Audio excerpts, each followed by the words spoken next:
Welcome back, everyone. This is The Revenue Governor. I'm April, your host. This is a place to think clearly about leadership, accountability, and the decisions that quietly shape our results. And today's episode is called The Cost of Being Reasonable. This one is quite different. I'm excited. Most leadership mistakes don't come from bad intent. They come from us being reasonable for too long, believe it or not.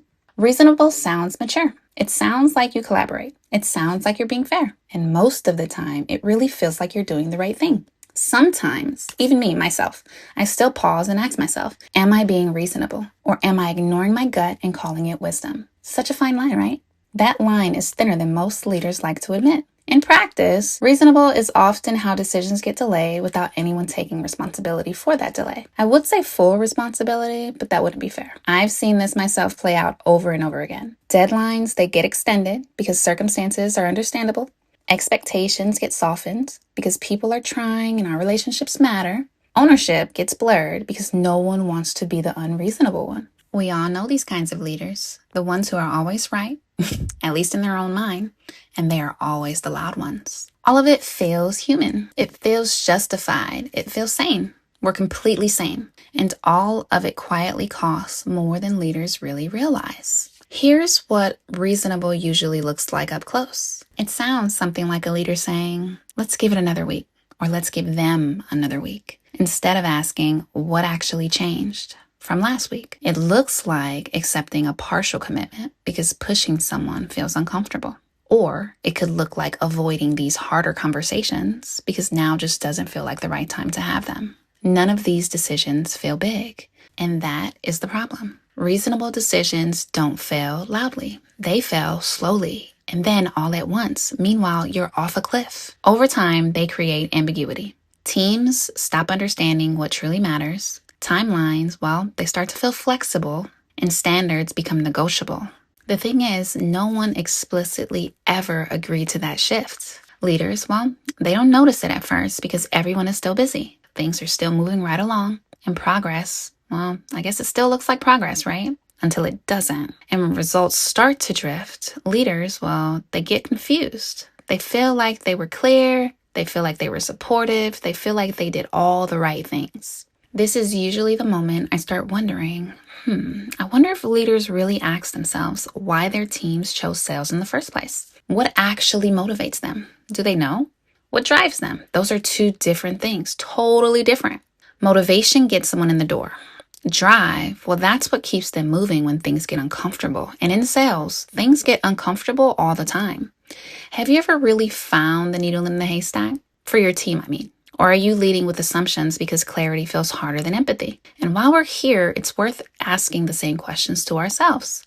Why are we in leadership? What motivates us? What drives us? I ask these questions because we're all human and we're all in the same boat trying to be the best version of ourselves. But leadership doesn't just respond to effort. It responds to clarity. All right, let's do something fun. I want you to think back to earlier in your career. Two different scenarios. One scenario is you were applying for jobs and you found a job that you really, really wanted. You were so excited. You finally got the interview. Went to the interview and you absolutely nailed it. You were in there with the hiring managers. Everyone loved you. They gave you amazing feedback. You left that interview feeling like you were on top of the world. And then boom, you get a rejection notice.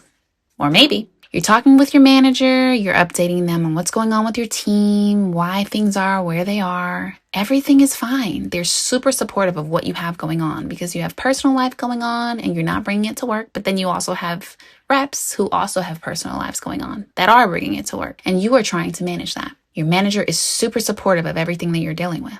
But then you get an email with them talking about you missing a number. Support without clarity feels kind in the moment. And this is the point, right? Because you feel so supported in those moments, minute moments, but you feel so supported. I mean, you probably are talking to your spouse or talking with your family or your support system about how amazing your manager is and feeling on top of the world, literally. But this leaves people guessing where they really stand. Support without clarity feels kind, but only in the moment. What leaders usually did in those moments was trade clarity for comfort without even realizing it. And this is the part most leaders don't like to sit with. Being reasonable often transfers the cost downstream. Leaders get momentary relief. The team inherits long-term confusion, and believe it or not, so many reps feel this confusion, and they just learn how to stay off the radar.